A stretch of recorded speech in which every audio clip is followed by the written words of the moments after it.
We love going out to the Pac-12 here at MarkRogersTV, the voice of college football, and reel in Ryan Winter. You can catch him on Sports Chat 503 right here on YouTube. Check out what he's going on concerning Oregon athletics and the Pac-12. Ryan, how you doing today? Great, Mark. Great. How are you? Happy Thanksgiving. Thanks for having me on.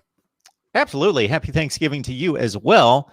I love talking about rivalries that, from a national perspective, aren't always at the forefront. And this is one of them, but from a regional perspective, and certainly it has crept onto the national scene many times with Oregon's success in the last 10 or 12 years. Oregon State. So, this is one of the games that I will watch and have watched for years and years and years as I try to watch everything. But I can only see what's on the actual field, and I can go back to all the names from the past and equate them and attach them to Oregon and Oregon State football. But in regards to having the real feel for what is unique to that specific rivalry, that's why we've got guys like you coming in here, Ryan. Just tell us about Oregon State and what makes it special. Oh, it's a classic. I mean, we're a small state to begin with. You got about 4 million people, under 4 million. Historically, it was much smaller. For years and years and years, Oregon and Oregon State were not necessarily the powerhouse of the conference by any means.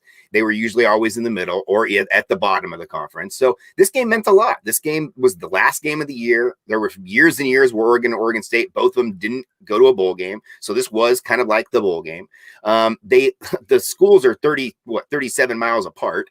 So it's very much a, Oregon and Oregon State and Washington State have a very unique relationship. Oregon State and Washington State are both agricultural schools. They were built out of land grant programs. So they have an agricultural focus, 100%. And some of the best schools in the country. I mean, Oregon State's some of the best science you could get across the whole globe.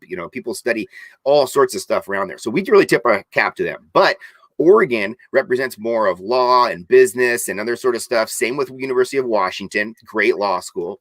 And so they represent kind of two different parts of society as well. So they tend to kind of separate between maybe political parties or separate based on different parts of the state that they live in. And everything represents this game. At the end of the year, you want to win this game. It's always for bragging rights. But Oregon and Oregon State, Washington State, we're fairly small states up here in the middle of the Northwest, and it means a lot to us. This game is huge. So, Ryan, whether you want to go to a specific player, specific game that stands out in your mind from years past, or you just want to give us kind of a broad view look at the rivalry on the field and what's transpired and what's made it special and unique, I'd like you to kind of educate us on that part of it. For sure. I mean, that's I love that. Okay, so talk about first and foremost the guy who's on the field for the coach for the Bees, Jonathan Smith. This is a guy who won against the Ducks, had a huge year when he was in college. The Ducks struggled. There was a time when the home team won for about 10 years. Oregon has dominated for the most part lately. My life, I'm 40 years old, and I've seen him win basically. The Bees only won 10 times in my lifetime. So the Ducks have the better record, but guys like Joey Harrington had a really tough time. He was the comeback kid. He was the guy that was kind of the face of Oregon football when they started with the O and they rebranded themselves a little bit with the new colors and everything. But he struggled against the Bees. Marcus Mariota had great times against the Bees, but there was one game where they had to score at the very last second basically to win the thing. And with Josh Huff in the back of the end zone to go to the Alamo Bowl that year. There's just been crazy games. I mean, every year there's been the 0-0 tie. I mean, I think it was the last tie in college football in 1983. I was there. I was a little kid. 0-0 tie, rain, horrible conditions, fumbles, missed field goals, just everything you could possibly have in a game. So I think there's just so many parts of this rivalry that are pretty cool to watch. And lately, Oregon's been playing well. Oregon State won a couple 4 years ago. And Oregon has since won the last maybe 3 of them in a row. Now, the Willie Taggart year, the 1 year that we had Willie Taggart, they put the biggest win in Civil War history on the board, which was pretty crazy.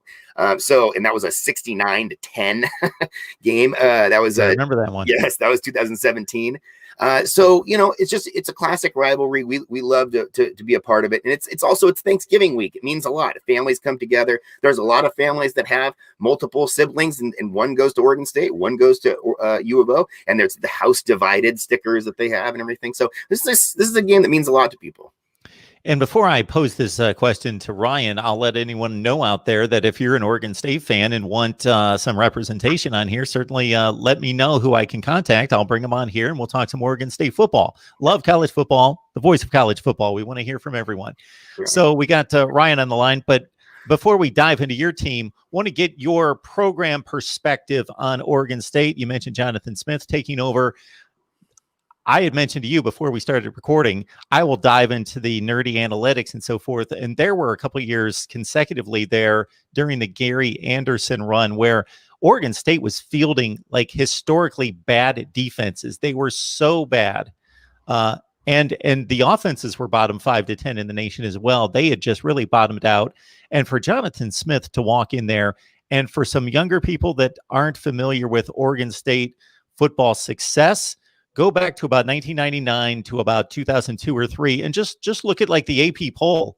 You will see Oregon State finished in the top 5 in the nation one year. They were really good. They almost won a national championship in 2001, I believe the year was. And they were really good. So just give us some perspective on how you see Oregon State possibly succeeding under Jonathan Smith. Yeah, I really like Jonathan Smith. I mean, if you watch his post-game press conferences during the week, practice conferences, the guy is just on it. He's money. Comes from the Chris Peterson school or tree, whatever you want to call it there. Really knows this stuff. But he's seen Oregon State be successful. That's the difference. Like you just said, there's a lot of people that don't realize Oregon State had success. And they just have not. The Gary Anderson years were so bad for them. I mean, just morale-wise, it just changed the whole complexity of their. At that same time, Oregon was really surging. So, but Gary Anderson beat he's the only one in the last couple of years to actually beat the Ducks. So, oh man, it's just weird. But Jonathan Smith is really putting stuff together. He's getting better athletes in. He's just the morale is better. That's the thing. They didn't have the biggest drop off when it comes to athletes. It was just really morale. And it was such a dark period for them. So they're on the rise. They're on the come up. I don't think there is a better job for Jonathan Smith. I think Jonathan Smith is locked in here. His family's here. He's moved in. I think he has a vision for this team being successful as he saw when he was the quarterback. So I think that the Beavs are in a much better place now than they were just 2 or 3 years ago. It's going to still take some time because the Pac-12 North is stacked. Washington State's better than we thought they were going to be. Cal's getting better. Stanford's always who they are, and Oregon and Washington. So it's a tough climb for Oregon State. No question about that. And just to be super accurate on the claims that I was making earlier, I looked between 99 and 2009, you're going to see just a streak of 8 and 9 win seasons for that 10 to 11 years. 2000 was the specific year I was pointing to where the Beavers finished 11-1, ranked 3rd in the country, trampled Notre Dame in the Fiesta Bowl with one Jonathan Smith at quarterback. Got Ryan Winter here from Sports Chat 503. So please check him out right here on YouTube. You get the search bar right where you are. Just put in Sports Chat 503. All right, Ryan, time to talk about your boys and how they're looking. You got some good news this week about Noah Sewell's prognosis. Yeah, that was pretty amazing. I mean, he got carted off on a stretcher on Saturday, and then he was at practice on Monday. I mean, this is incredible. I think that the injury itself was maybe not as bad. Right away, it didn't, the injury didn't look super severe. The contortion of his leg looked like it was a lower right leg injury. Looked like he got kind of rolled up in the play. It was a kind of friendly fire situation. The other guy was coming in to make the tackle and just kind of rolled up on him a little bit. Looked like an ankle or something.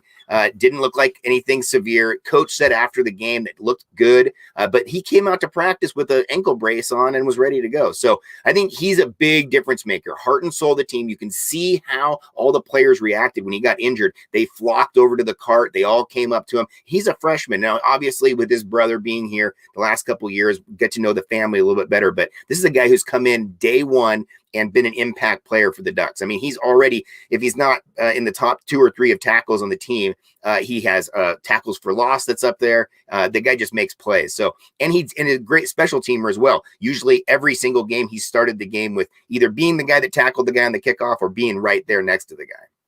MarkRogersTV, the voice of college football. This is what we do each and every day. We talk up the game we love. Best bloggers, broadcasters, and writers in the nation. Discussion, debate, and analysis. Our mission is to do it better than anyone.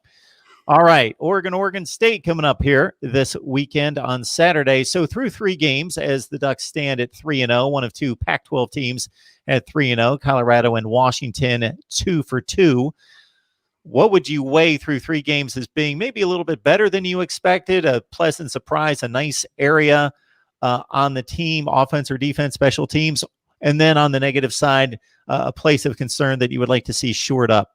I love it. So the offensive line was the big question mark coming into the year. I think people knew what they were going to get with the quarterback, obviously having a transition coming off of Justin Herbert, who looks like could be the NFL Rookie of the Year for the offensive side this year for them. So you knew what you were going to get with Shuck. You thought he was going to be a pretty solid player, but the offensive line was all brand new. I mean, when the 5 seniors leave and then Penei Sewell leaves, the whole thing's new. I thought they've done a great job across the front. I think they've really been solid.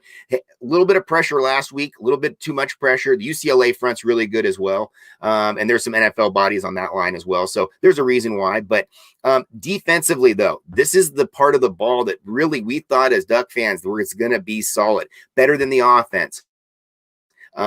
Players across the board. Lost a lot, though. Lost a lot when guys left. Thomas Graham leaving, obviously.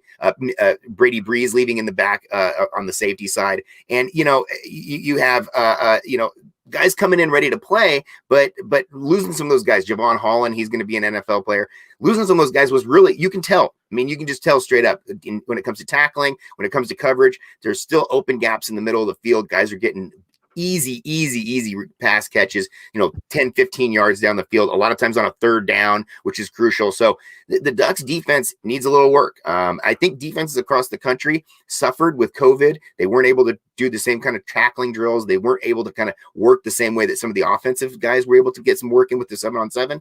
So I think it's understandable, but we would love to see the defense step up a little bit. Offense has played great so far, though. Oregon stands at number 15 in the initial college football playoff rankings. Any thoughts about the current standing? I just think that, one, I don't think the perception of the Pac-12 is great. Okay, nationally, I think that they think that's the worst of the Power 5 conferences. The Pac-12's got to do something to step up their game. Hopefully, it's going to come next year with the non-conference games. Oregon going to Ohio State could be a huge game. But all sorts of games were scheduled across the board for Pac-12 games. And then they got to do well in the bowl games this year. 15 to start with, I get it. There's some teams in front that maybe I could say Oregon is probably better than. If they were able to play them tomorrow, they would probably win. But that's just not how it works. You do your own top 25 as well, and I love to see your top 25 based on who's going to win, who actually won the head-to-heads. I think Oregon is going to move up. I just think that Oregon needs to win out. They need to have a couple things happen for them to stay in that national conversation. They need Washington to get into the top 25. They're the first team out of the top 25 right now. They need Washington to win this week and get in the top 25. They need USC to continue to win out and continue to remain strong. If they beat Washington in their last game and then they beat USC in the Pac-12 championship game, now maybe you have something if you're Oregon. You have 2 teams that are ranked that you have wins against, and then you're on an uptick. I think that at the end of the year, the Pac-12 champion has to be in the conversation for the CFP, but I understand if they're saying, hey, we have 4 seats at the table and you're the 5th one out. I get it. Unfortunately, the formula, because there are no automatic qualifiers as conference champions, is to have 3 or 4 perceived really strong teams in your conference and beat those teams. If you've got more of a balanced conference like the Pac-12 has over the last several years, that's a detriment because teams beat each other.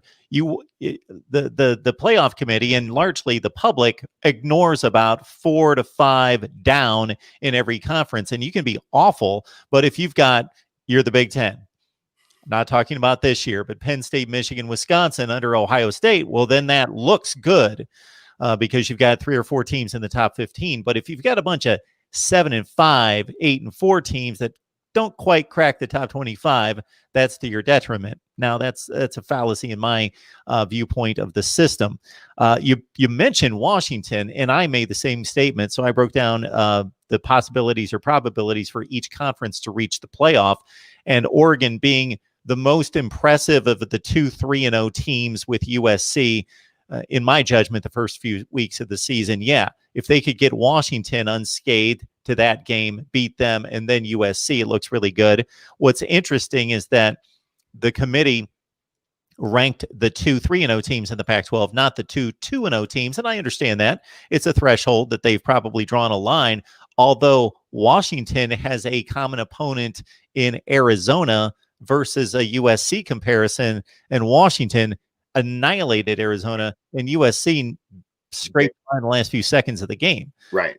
And so I tend to think that the Oregon-Washington game is going to be the Pac-12 championship. I think that the North is better than the South. I think across the board, I think USC, Oregon last year was a perfect example. USC was feeling pretty good in the first quarter. By the end of the game, Oregon blew them out. And I was able to be there with my son, and they were chanting overrated in the stadium and everything like that and everything. But I think Oregon is a team that, this year with Mario Cristobal and I just think that the message is, hey, we got to get wins no matter how we get them. It doesn't matter, even if it's ugly. There was a Chip Kelly era where, you were up by 30 points in the first quarter, or you weren't really satisfied. Now you're just looking to win games. And if it's close in the fourth quarter, that doesn't necessarily mean the Ducks aren't playing well. It means the other team's playing better too. UCLA, I think, is a much better team. I tend to think UCLA is going to give USC a really good game at the end of the year. Ryan Winters, Sports Chat 503. Check him out right there, right here on YouTube. You got your search bar right there. Do it right now. Lock it in, of course, right here at Mark Rogers TV, the voice of college football. Ryan, we appreciate you stopping by as always. Hey, Mark, thank you so much. Sorry for the technical difficulties. Happy Halloween. Happy Thanksgiving to you and your family, man. Absolutely. You too. All right. See ya.